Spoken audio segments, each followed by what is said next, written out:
I think we can get it started. Cool. Welcome everyone to our second virtual session from Bits to Deals with Quotr.ai. Before we dive in, a quick word about who we are. Quotr.ai is a construction tech company built out of UC Berkeley. We turn architectural drawings into actionable costs and procurement insights, combining AI-powered plan analysis with zip code level cost data. Our goal is simple: help builders understand that things actually cost and early enough to make a difference. We are backed by Berkeley Skydeck and Llama Venture, and we are currently part of a National Science Foundation funded initiative. So we are not just a startup, we are building a peer-reviewed methodology and share with the public as well. Here's today's session structured. We will start by defining what a performa is and walking through its core elements with professional Jingyan today. Then we will look at some of the pitfalls, for example, how a static spreadsheet can mislead you, and what are variables of are most volatiles, and how AI can eliminate some of the risks. And from there, we'll get into an actual example, and then we'll close out with how Quotr.ai can fit into your process from early cost estimation to bid review and procurement. Without further ado, let's dive into it. And I'm Tianyi, I'm your moderator today. My background is in operation at big tech companies before joining Quotr. And here at Quotr, I see firsthand how fragmented cost data slows down the decision making across the development process. I'm also a bit spreadsheet nerd, so naturally I care a lot about whether the number is in the model are actually grounded in reality. I'm also shaped by both Chinese and Japanese cultures and moved to the United States 2 years ago. I will be guiding today's conversation, but also I will be jumping into the conversation periodically on the cost and tech side of the things. Now I hand it over to our speaker, Jingyan. Thanks, Jenny. Thanks for having me. Today, I want to talk about something every developer wrestles with. So how do you actually know if the deal works financially? That's where the performer comes in, and that's what we will dig into today. And quick intro on me. I majored in finance for my undergraduate and went on to earn two master's degrees, one in real estate development and one in economics. I spent 7 years in real estate investment and finance, working across the States and Asia market for institutional clients, including life insurance company, developer, and family office. I'm also a chartered alternative investment analyst. Okay, so let's jump into our topic today. What exactly is a performa and how is that gonna help with your business? My definition of performa is it's the financial story of a deal. Think about everything that goes into a development project. You have a business plan, you have a development proposal, a timeline that comes with a price tag attached to each phase, and eventually you're going to raise capital. Some debt from a bank, other lenders, some equity from investors or from yourself. And everyone, the lenders, the equity investors, and you as the developer wants to know one thing. What would the return look like for the development project? Performa is what connects all of that. It takes your business plan, your cost estimation, and your timeline, and converts them into the one thing that every stakeholder of the project actually speaks. It's dollars, timing, and financial returns. Let's walk through a case to see how a performa actually helps you build a real business plan. Say you're looking at a mixed-use development opportunity in San Francisco City. It's multifamily over a retail podium, and you've found a site that's for sale. And you've looked at the surrounding context, the neighborhood, the counts, the comparables, and what's already built around it. And your market analysis tells you this is a market you can break into. So now the question becomes, does the deal really actually work financially? Typically, we'll start with building a simple version of performa first, what's called a static performa. It's a quick snapshot to see if the numbers make sense. And once that's held up, we will move into a more detailed dynamic performa. Before you even get to the numbers, you start with the zoning search. And next slide, please. And what's the site's general designation? And are there any specific zoning overlays that apply? In this case, let's say the site allows up to 30 stories, and that gives us a maximum buildable program of 371 units. Total development cost of 460 million, 39 months to build, and the rent comes in around 6,500 per unit per month, which sounds quite aggressive, but that's the reality right now. To make the deal pencil, you often have to underwrite rents on the aggressive side. These numbers are only for illustrative purposes and don't fully reflect the current market.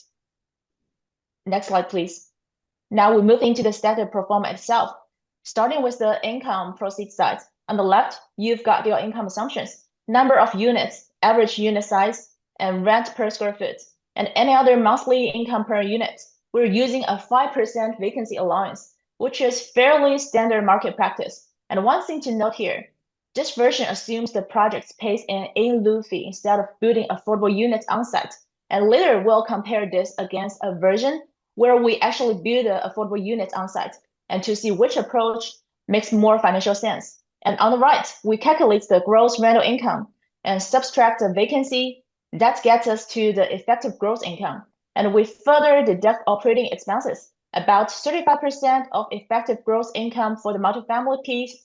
And that gives us the net operating income, which is one of the most important operating metrics we have in pro forma. And we do the same for the retail section and add the two net operating income together and land on the total net operating income of $20 million. From here, we get to market value by applying a cap rate. What is cap rate? Actually, it is the percentage return a property generates each year before any financing costs and calculated as net operating income divided by the property value. So that's why we can use it to reach like how much property value it is for each project based on the NOI we have, net operating income we have. And or you can also view cap rate as a market benchmark that reflects how comparable properties have been priced or traded in the market recently. And since this is a static point in time snapshot, we're not layering any rent growth or expense growth here. This is simply what the deal looks like today. Next slide, please. And now let's take a look at the cost side, which is just as critical as the income side. We're using a hard cost of $750 per gross square footage, which is still pretty typical for this type of high-rise type 1 construction in the city these days, as the construction costs have really been climbing. And on top of hard costs, we're underwriting soft costs at 30% of hard costs. And we also need to account for the in-lieu housing fee, which you can simply pull from the city's published fee schedule. And land cost in this case comes in at $87,500 per unit.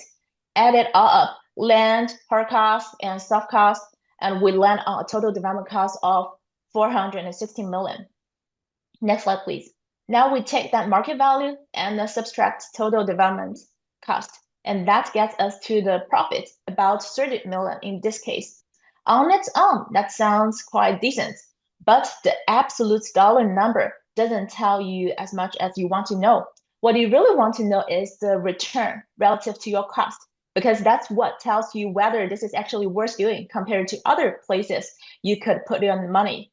And so when we look at the profit as a percentage of cost, it comes out to 7.2%. Then that's become a problem because the typical target for ground up development is closer to 25% to 30% or even higher to compensate for the time, effort, and risks involved in the complex development process. At 7.2%, this deal as structured doesn't clear the bar. Next slide, please. Through running the sensitivity analysis with two different sets of variables, we're trying to understand what levers could make the project pencil out.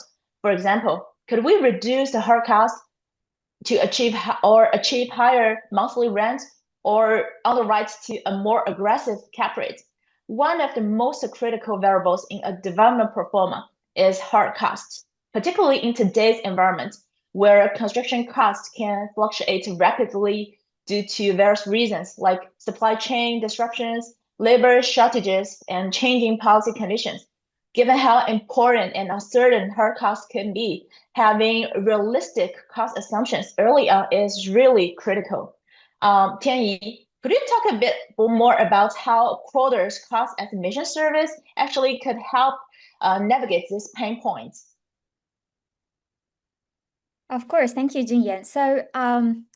Here's where Quotr comes in during the early stage, I would say. The industry's standard range for a conceptual level like estimate is somewhere around -50% to up to 100%.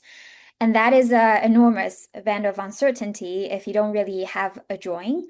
Our tool tightens that to roughly ±30 without a drawing and ±10% with a very rough drawing in place. So you describe the project, location, asset type, scope, and then you get a feasibility kind of like great cost numbers back. And I think for developers, this means that you can set a benchmark before a single GC bid arrives. You know what realistic kind of construction costs look like for that market, particularly as what Jingyan mentioned before, hard cost is a huge portion of your performa, and then this will help you set the benchmark. When the bids come in, you can spot outliers immediately, both high and low, and shortlist from a position of clarity rather than just a guesswork or relationship that you have with the GCs. Even though I would still say that that could be coming very handy and important. Here's a real-time example that we did for an early developer in the Bay Area, in San Francisco more specifically. They had a contingency deadline of 48 hours for the land. And at the time, if people still remember, last year in October, SB 79 was approved. This developer came to us and asked us to do a quick feasibility support report on building a multifamily condo in this location. And then you can see all the details on the left-hand side. And they are looking for a targeting around like 1,100 square footage per square footage with only a rough drawing. So we delivered the defensive, a decision-ready cost model before the deadline. As you can see on the right-hand side, it is a line-by-line analysis with all the cost and the labor cost on to pair with that. They said without Quotr, as a quote they can see at the very bottom, without Quotr, they wouldn't have the number in time, and the level of detail gave them the confidence to make the call. And that's what early stage cost clarity is worth.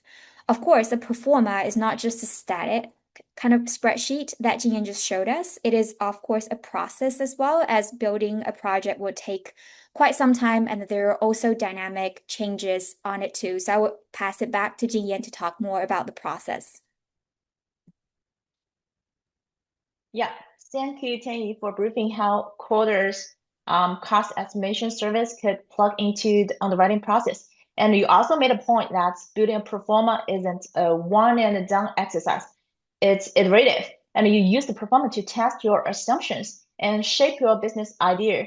And then, as your business plan changes, you go back and revise the performa. And that cycle keeps repeating. That's how this works, and it's always iterative. Now let's try out the alternative scenario, building affordable units on site instead of paying the in-lieu fee. Next slide, please.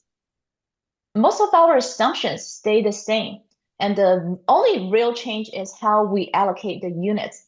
Instead of 371 market rate units, we're now setting aside 38 units at 55% AMI, 10 units at 80% AMI, and 10 units at 110% AMI, and no in-lieu fee to be paid in this scenario. Everything else, the operating expenses, the vacancy assumptions, stays consistent with the previous version. Running through the same math, we get a total net operating income of 18 million. And using the same 4.5% cap rate, that brings us to a market value of about 400 million. Next slide, please. On the cost side, this scenario uses the same hard cost and the soft cost assumptions as before. The only difference is since we are not paying the in-lieu fee, total development cost comes in slightly lower, around $399 million. And running the same profit calculation, we get profit as a percentage of cost at 0.4%, even lower than the 7.2% we saw in the in-lieu fee scenario. So now we have two scenarios to compare side by side in Luffy versus on-site affordable housing. And purely from a financial return standpoint, the answer is quite clear from the running the static performer. The in Luffy scenario delivers a meaningful better return, even though neither one hits our targets at 25% or to up to 30%. Next slide, please. Running the sensitivity table again, this on-site affordable housing scenario can barely hit our 30% target profit margin. And no matter how aggressive we get with the cap rate and how optimistic we underwrite the rent or how much we squeeze the hard cost, and we just cannot get to 30% in this case. So the takeaway here is this scenario just cannot pencil out. Next slide, please. And back to our original scenario with in Luffy payments. Is this a good deal? 29 million in development profit, 4.8% yield on cost, 7.2% profit margin. Honestly, that's not where we want to be. It could be the assumptions, maybe construction costs are still running higher than they should be, and that 750 per square footage we used might need a more accurate estimate, and or it could be the business plan itself, maybe a different construction type, a different mix of uses in the building, or pushing density further could change the picture. What the static performer tells us isn't that the deal is dead. It just tells us the current plan doesn't work out, and we need to keep adjusting until it does. There's also something we should not just take for granted. It's the land cost. Instead of treating it as a fixed input, we can flip the question around and use a land residual value. We will introduce later, and working backward from the return we need to figure out how much we should actually be willing to pay for this land in the first place. And there's something else missing here. It's time. A static performer gives you the numbers. You spent 400 million over 39 months, and you collect the rent later, and your investor waited through all of that, but it didn't tell you that's what the exact the time the return you have and what kind of inputs and cash outflow you need to pay for that project. So that's where the dynamic performer comes in. It layers in the time element, so we can see how much equity goes in and how much debt gets drawn and when at each point along the timeline. So let's move to the next slide. Here is how a dynamic performer looks like. This is assumption section and how it is different from the static one. Basically, it asks for a lot more detail across every assumptions we have. On operating side, we're now layering growth rates for both rent and expenses over time, not just a single point in time number. And on the capital market side, we're adding a required yield on cost, developer spread, and an exit cap rate. And then there's the investment timeline itself, the land acquisition on the right hand. You can see we have the land acquisition, the pre-construction, construction, and the hold period, and each with its own start date and duration. And that timeline is really the backbone of the whole dynamic model because it's what can let us track exactly when money goes out and when it comes back. Next slide, please. Let's talk about how we can figure out what to pay for the land. The idea is simple. We already know how much income this property can generate from our underwriting. And from that, we get a market value, same as what we've done in the static performer. We also know the return we need, and we want to make this deal worth it. So we work just backward from the required return to figure out the maximum cost we can afford to spend overall. And then we subtract everything else, including construction costs, fees, financing costs, all the other pieces of the deal, and whatever has left over is what we can afford to pay for the land. In this case, that comes out to about 77 million or roughly 207,000 per unit. That's our ceiling, and anything above that makes the deal stop making sense financially. Next slide, please. And real estate development is fundamentally a capital gain. You always need to raise funds. And typically you're borrowing from a lender, usually a bank, to actually make the development happen. And how much you can borrow usually comes down to the total project cost and a loan to cost ratio. We call it LTC, which depends on the risk profile of the deal and the market the deal is located in.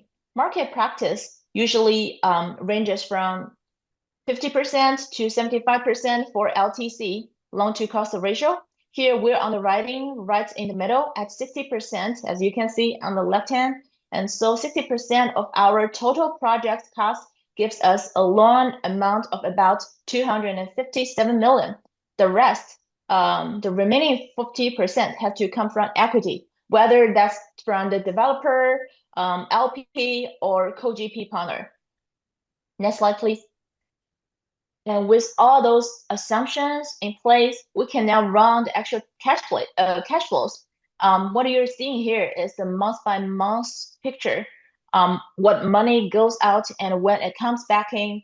And on one side, you've got required capital, land acquisition upfront, and then development costs drawn out over time, hard costs, soft costs, and other fees. And on the other hand, on the other side, you've got net proceeds, net operating income once the property starts leasing up, and eventually the building sale at exit. Next slide, please.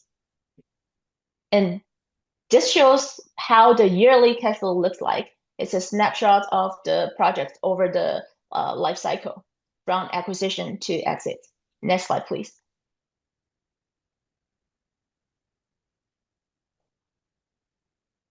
Now we get to the metrics that really matter. We want to see both unlevered and levered return and the equity multiples, also the cash on cash returns. Cash on cash here comes in at 8.3%.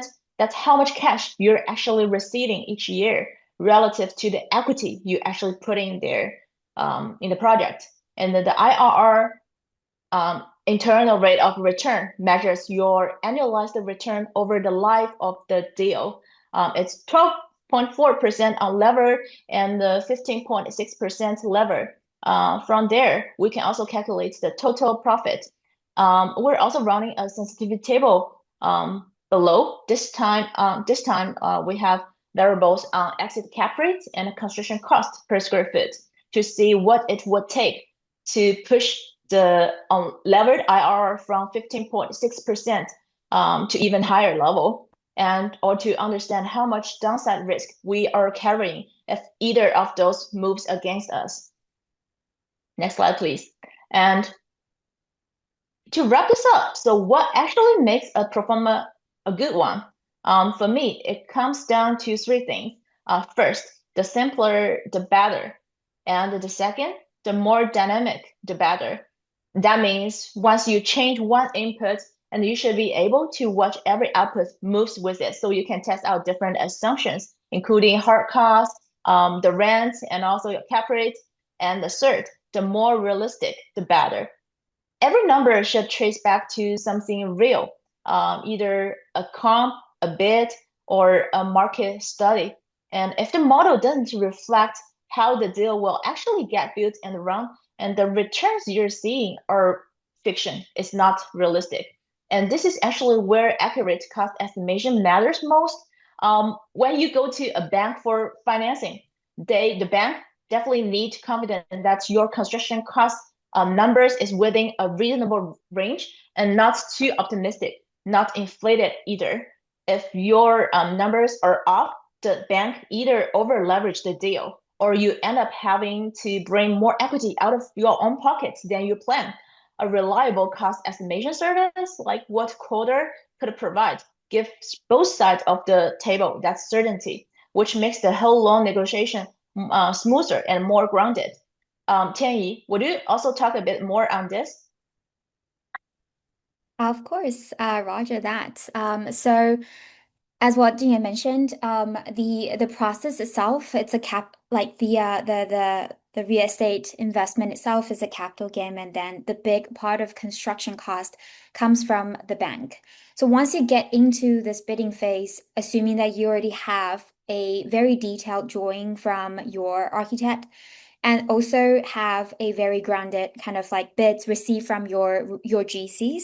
This is where you shift your question from asking, what should this cost to which of these bids can I trust? Exactly as what Jingyan mentioned, because you want to make sure that the process that you work with the bank with people, like also along the process of the next few years will be as smooth and de-risked as much as possible. So with the detailed drawing, a Quotr system at this stage will be able to identify close to 100% accuracy for a pre-construction project. That's where our bid review services also comes in as well. We've been working with institutions to really analyze every line item across each GC's bid and flag anything that is materially above or below the market rate. The example on the left-hand side that you can see is just like a gist of it. Framing came in 18% over the market rate, while the plumbing is 22% under. A low plumbing number might look great on paper. You might get excited being like, hey, this will potentially save a lot of money. But it also like often signal of change order down the road. And this is something developers absolutely hate. Critically, our flags follows same standards that lenders use to review all those constructions, especially to flag out those possibility of change orders in the process. Because again, once it eats in your contingency markup, second, it might disrupt your capital cash flow because you might need to look out for more equities down the line, and that will be very stressful. So here is how that it actually worked out here with Quotr. We look at that line item and then try to help you screen out some of the GCs, the bits to really help you understand how realistic it is. And it means like a smooth process. If you go through that review, it will also bring you a very smooth process and a more realistic cost understanding of the project, which will ended up being a de-risk fact for your the whole loan process. Yeah, here is an overview once you're in the buyout phase, because I know the focus really shift to the procurement. Given that our system will be able to help you analyze all the CSI codes of line by line of the items, we can help you, like every line in our platform is priced to a specific zip code and broke down into different trades. You can still see the exact work your cost is concentrated. For this example, you will see that the concrete, the metals will be the one that takes more of the budget capital in your development. And then so you can also see where you can set a budget for each trade, and the platform instantly show you how much the trade has exceeded it. There will be inevitable facts that some of the trades will anyway cost more than you anticipated. So on our procurement side, we try to match you to the best suppliers by trade and layers in a month-by-month forecast. So you can time purchases to capture better pricing and avoid volatility windows. On average, if you will use our procurement services, on average, our clients see a 20 to 40% material cost saving when they procure through our supplier network. We understand that some of you, especially for bigger developers, you would leave the construction materials to your GCs or subs because they will also provide you the liabilities and guarantees. But we also have a case that we work directly with developers for furnitures and finishes when needed. So those will come in also having the saving power of like help you save material costs up to 40% as well. The following case is a real case that I would like to show you. Might not directly apply to some of you here potentially, but it'll give you a gist of how much that we can help developers directly saving on their cost. So here is an example. This is a small project that we helped for a luxury ADU project in California. The market price through the distributors was about 200K, but through our factory directly supply network, the same spec came in roughly 108K. It also indicate a saving of $87,000 with no distributor markup. You can also see that it is not just about the savings. Our output on the right-hand side, you can see the report um, covers the full line item breakdown that your lender can actually review. And that's what makes it useful, not just for your bottom line, but also for the financing conversation as well. So our cost engine is built on a national-wide US material database developed in the collaboration with the professors you the green box here with Professor Iris Tamblyn of UC Berkeley. She's a member of National Academic of Engineering, and the methodology has been submitted for peer-reviewed publication as well. We often get questions from our users, contractors, subcontractors about where we actually gather those data. So I decided that I would probably wanted to break our data structure down into small pieces to also help you understand how we actually manage that. So our cost engine pulls from multiple sources. One is government open source data, where you can also see, the wage and labor cost, local supplier pricing. How we actually do that is we will take the average of understanding what are the local suppliers here. We do collaborate with more than 200 suppliers in the region and internationally as well. So we will also look into those data and then try to plug that into how it might impact the overall cost. Additionally, subcontractors input, of course, we don't really directly using those data because it's not good, but then we will take the average of the subcontracts input to really analyze the trend of how the cost will be different over the time. Lender benchmark, and also major home suppliers. That combination gives us both the breadth and the local accuracy. On top of that, the platform includes a CSI procurement timing matrix that you can see on the right-hand side. This is a strategic buy and avoid calendar across all 22 construction divisions, so developers can time their procurement to maximize exposures to market volatilities. It's not just about knowing the cost, it's also about knowing when to actually buy and prepare for your project. So what does it look like in practice? Here is an overview of our users. So we have over 60 subscribers of software, which serves GCs and subcontractors.